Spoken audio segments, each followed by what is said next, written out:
What's up guys, this is KD and welcome to gettutorials.com. Now since my last video of the Robocon Junior thing, Vega Robokit has decided to sponsor me with their products, and in my upcoming videos I'll be using all of their products officially. So Get Tutorialized is now officially sponsored by Vega Robokit. So the first thing we'll be needing to make this robot is a chassis. This is a chassis made of mild steel and we have a powder coating, which is a pretty strong one. Can't bend an inch of it. And this is the bigger version of it. You can also fix in Johnson motors or Vega side shaft motors on this one. Good one though. You also have another option. You can use this chassis for BO motors, as in this ones, which are available on vegarobokit.com. Very easy to fit, and you can use it with a combination of these tires. Unlike the others, this one has a satin matte finish. Good one though, but metal is very thin, so it is advisable to use this one with low motors. The next thing you'll be needing is motors. Now these are DC geared motors from Vega Robokit, 300 RPM. This is a base motor and this is the helical gearbox. Now they have given a nut to you. You can just simply put this in the chassis and fasten it from the other side. 4 of them for 4 tires. Tires, these are the smaller one with 70mm diameter. These go well with the smaller chassis if you are using the smaller chassis, and these are the bigger ones with 110mm diameter. These go great with the larger one. So you have to choose your tires depending on the chassis. You will be needing a set of 10 wires. Now primarily you will be using the 6 of them, but if you have any extra modifications on your board, the remaining 4 will be useful. And try to keep this wire at least 3 meters long. DPDT switches for controlling your bot and a case for them. You can get this case from vegarobokit.com, and these switches simply go inside them like this. You can also put in the other one, and there is an inlet for the wire. You can remove it with the help of the screws.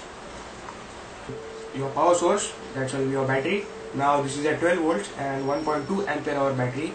So this shall be perfect for motors which run at 300 RPM at 12 volts. Connector strip, 10 slots, a couple of cable ties.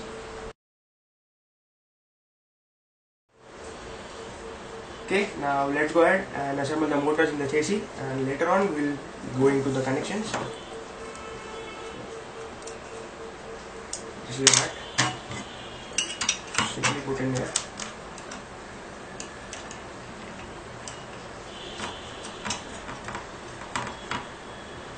And please tighten it real hard so the motor may not be rotating. So here we go. I have attached all the motors. Now the next thing you have to do is bring up all these wires through these holes. Okay, here we go. I have brought all the wires up.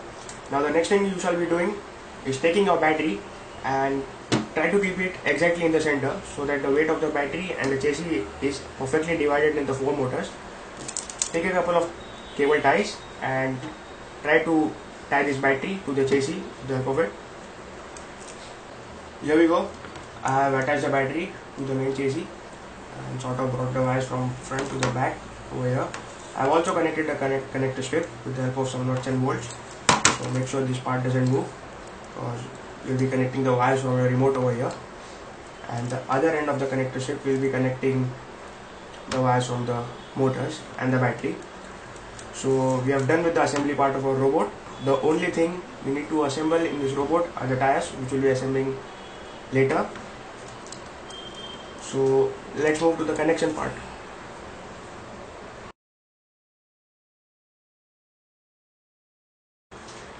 Okay, I have taken a battery and connected it to the central 2 terminals of a DPDT switch. I have also taken a motor and connected it to the extreme terminals of a DPDT switch. Now if I press this end of the DPDT switch, you may see the motor is in motion, and now if I leave it, it stops. So what actually happens when I press this is the current flows from the positive terminal of a battery to this, and when I press this switch, these 2 points get activated, so the current is allowed to flow to the motor, the resistance of the motor, back to the negative wire, and from the negative terminal of this point of the switch to this, back to the battery. In this way the circuit is completed, and you can join n number of motors depending on the current consumption of the motor to this. So now what if I want to rotate this motor in the opposite direction? Now as you can notice, this motor is rotating in the clockwise direction. What if I wanted to rotate this in the anti-clockwise direction? So because we need to take our bot in the forward and also in the backward direction, so what you have to do is take an extra wire, solder it to the positive wire of the motor, and join this wire from this terminal to this terminal, so something like this. Also take another wire and join this terminal and this terminal. So basically what you are doing is you are reversing the polarities of the motor. So when you will press this, the motor will be rotating in the opposite direction. Let me actually show you. So here we go. I have soldered those 2 wires I was talking about. So it comes from this red wire of the motor to the opposite terminal, the exact opposite terminal, and same goes to the black wire of the motor. So basically what I have done is I have just reversed the polarities of the motor. So earlier when I pressed this thing, the motor was in a clockwise direction. So now when I press this thing, it goes in the counterclockwise direction. So with the help of this DPDT switch, I can reverse the side of the rotating shaft of the motor. So with the help of this, we can apply this to a bot. So this will help our bot in taking in the backward and the forward direction. We'll be doing the same for the remaining one switch. We'll be giving the same supply, that is, I'll take some extra wire and solder this terminal to that one and this to that one. So we'll be providing the same supply to both the switches, but we'll be giving different motor inputs to these switches, and we'll be reversing them as stated over here. And if you're viewing this video from my website, you will find its description below it. The next thing we'll be doing is taking the red wire from this motor and twisting both of them together. Same goes with the black wire, and repeat the same procedure for the other 2 motors from the other side. Also solder 2 wires from the battery terminals and insert all of these wires serially on this side of the connector strip. Here you go, it may look something like this. Now take your 10-pin wire and pull out the central 6 wires and try to insert them through these slots. Also try to tighten them along with their insulation. So if you try to pull them, they shall be hard enough. It may look something like this. Now after you are done with this, the other end of this wire shall be going to a remote.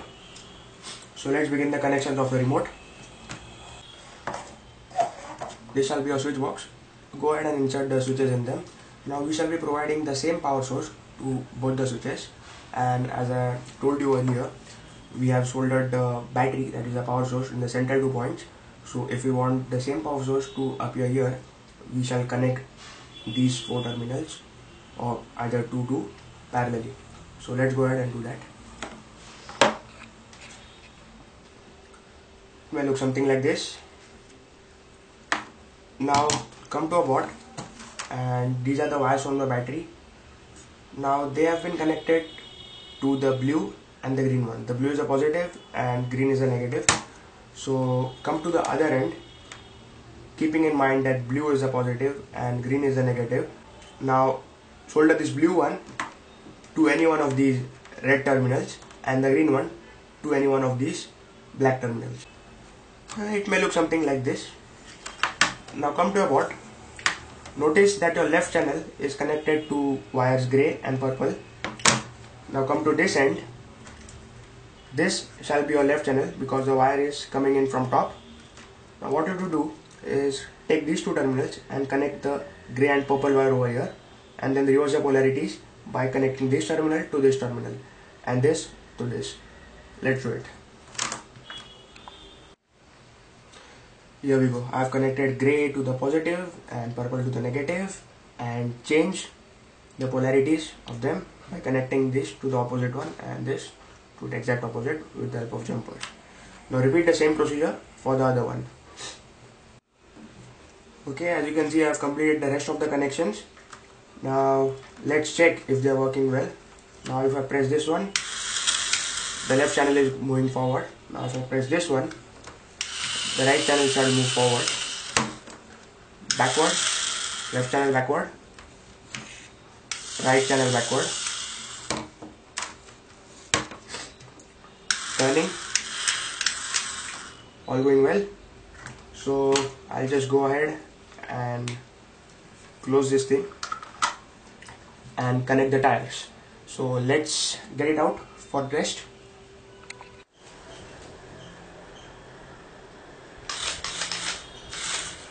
Okay, let's check this out. Forward, backward, axial left, axial right, radial left and radial right. So every turn is working perfect. Speed is great.